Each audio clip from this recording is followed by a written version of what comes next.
Hello నమస్తే, నేను అశోక్. ఏపీలో కూటమి సర్కార్ అధికారంలోకి వచ్చి 6 నెలలు పూర్తి చేసుకుంది. 6 నెలలు పూర్తి చేసుకున్నటువంటి సమయంలో ముఖ్యంగా అమరావతికి సంబంధించిన డెవలప్మెంట్ మీద ఎక్కువగా ఫోకస్ పెడుతూ వచ్చింది చంద్రబాబు సర్కార్. దాంతోపాటు ఏదైతే హామీలు ఇచ్చారో ఎన్నికల సమయానికి సంబంధించి ఆ హామీలకు సంబంధించి కొన్నిటిని మాత్రమే నెరవేర్చారు, మరి కొన్నిటిని ఈ ఏడాదికి స్వస్తి చెప్పే ప్రయత్నం అయితే జరుగుతుంది. దానికి సంబంధించే బడ్జెట్ లేదని చెప్పడమో, లేదంటే గత ప్రభుత్వం అప్పులు చేసిందని చెప్పడమో ఇలాంటి వాదనలు అయితే వినిపిస్తూ వస్తున్నాయి. దానికి భిన్నంగా కూడా వైసీపీ కౌంటర్ ఇస్తూ వస్తుంది. అయితే తాజాగా అప్పులకు సంబంధించిన అంశము మళ్ళీ చర్చనీయాంశంగా మారింది. గతంలో జగన్మోహన్ రెడ్డి ప్రభుత్వానికి సంబంధించి ఆయన అధికారంలో ఉన్నప్పుడు 14 లక్షల కోట్ల అప్పు చేశారు, 10 లక్షల కోట్ల అప్పు చేశారని చెప్పేసి ఎవరికి తోచినట్టుగా వాళ్ళు మాట్లాడుతూ వచ్చారు. దానికి సంబంధించి కూడా అసెంబ్లీలో క్లారిటీ అయితే వచ్చింది. కేవలం 6.5 లక్షలకు సంబంధించిన కోట్లకు సంబంధించిన అప్పు మాత్రమే ఉంది. ఎక్కడా కూడా 14 లక్షల కోట్ల అప్పు లేదు, 10 లక్షల కోట్ల అప్పు లేదు, అదంతా అవాస్తవం అంటూ కూడా స్వయాన ఆర్థిక మంత్రి గారే బడ్జెట్ సమావేశాలకు సంబంధించిన సమావేశాల్లో క్లారిటీ ఇస్తూ వచ్చారు. అయితే ఇప్పుడు కూటమి సర్కార్కి సంబంధించి అధికారంలోకి వచ్చినటువంటి 6 నెలల్లోనే 60,000 కోట్లకు పైగా అప్పు చేస్తూ వచ్చారు. దాంతోపాటు నిన్న కేబినెట్ సమావేశం జరిగినటువంటి నేపథ్యంలో మరో 17,000 కోట్ల రూపాయలకు అప్పు చేసేందుకు కూడా గ్రీన్ సిగ్నల్ ఇచ్చారు. దానికి సంబంధించి వివిధ బ్యాంకుల దగ్గర నుంచి కావచ్చు, వివిధ విదేశీలకు సంబంధించినటువంటి కంపెనీల దగ్గర నుంచి కావచ్చు రుణాలు తీసుకోవాలని చెప్పేసి చంద్రబాబు నాయుడు నిన్న కేబినెట్ సమావేశంలో ఒక నిర్ణయం తీసుకున్నారు.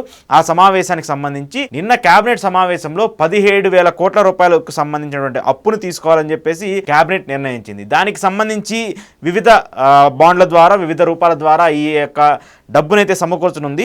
హట్కో నుంచి సిఆర్డీఏకి 11,000 కోట్ల రూపాయల అప్పు తీసుకుని జర్మనీకి చెందిన కేఎఫ్డబ్ల్యూ నుంచి 5,000 కోట్ల రూపాయల రుణం తీసుకోబోతుంది. దాంతోపాటు మార్క్ఫెడ్ తీసుకునే 1,000 కోట్ల రుణానికి సంబంధించి గ్యారంటీ కూడా ఇవ్వనున్నారు.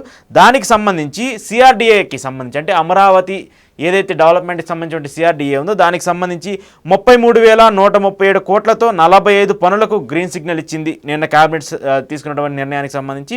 దాంతోపాటు జలజీవన్ మిషన్ ద్వారా గత ప్రభుత్వం అంటే జగన్మోహన్ రెడ్డి ప్రభుత్వం ఏదైతే 11,400 కోట్ల రూపాయలకు సంబంధించి 44,000 పనులకు సంబంధించిన అంశం ఉందో ఆ పనులకు సంబంధించిన వాటన్నింటిని కూడా రద్దు చేస్తూ వాటిని హోల్డ్ చేయాలని చెప్పేసి కూడా చంద్రబాబు నాయుడు సర్కార్ చెప్తూ వచ్చింది. అంటే ఇక్కడ ప్రధానంగా చూడాల్సినటువంటి అంశం ఏంటంటే కూటమి సర్కార్ వచ్చినటువంటి 6 నెలల్లోనే గతంలో అంటే ఈ 6 నెలలు ముగిసిన తర్వాత దాదాపు 65,000 కోట్ల అప్పు, ఇప్పుడు తాజాగా మరో 17,000 కోట్ల రూపాయలు. ఈ అప్పు అంతా కూడా ఏడాది కూడా కాకముందే చేసుకుంటూ వచ్చారు చంద్రబాబు నాయుడు గారి సర్కారు. ఏదైతే సంపద సృష్టిస్తానని చెప్పేసి ఆయన చెప్తూ వస్తున్నారో, ఎన్నికల సమయంలో ఆయన మాట్లాడుతూ వస్తున్నారు, ఎన్నికల సమయంలో ఆయన ప్రధానంగా చెప్తూ వచ్చారో, ఇప్పుడు ఆ సంపదను పక్కన పెట్టేసి మళ్ళీ అప్పులు చేసే విధంగా కూడా ఆయన అడుగులు వేస్తూ ఉన్నారు. గతంలో జగన్మోహన్ రెడ్డి ఇదే తరహాలో భారీగా అప్పులు చేస్తూ ఉన్నారు. రాష్ట్రం శ్రీలంక అయిపోతుంది, రాష్ట్రం దివాలా తీసింది, మరో బీహార్లాగా ఏపీ రాష్ట్రం మారిపోతుందని చెప్పేసి ఎవరైతే మాట్లాడుతూ వచ్చారో వాళ్ళందరూ అధికారంలోకి వచ్చిన తర్వాత, వాళ్ళు మాట్లాడినటువంటి ప్రజలు వాళ్ళని అధికారంలోకి తీసుకొచ్చిన తర్వాత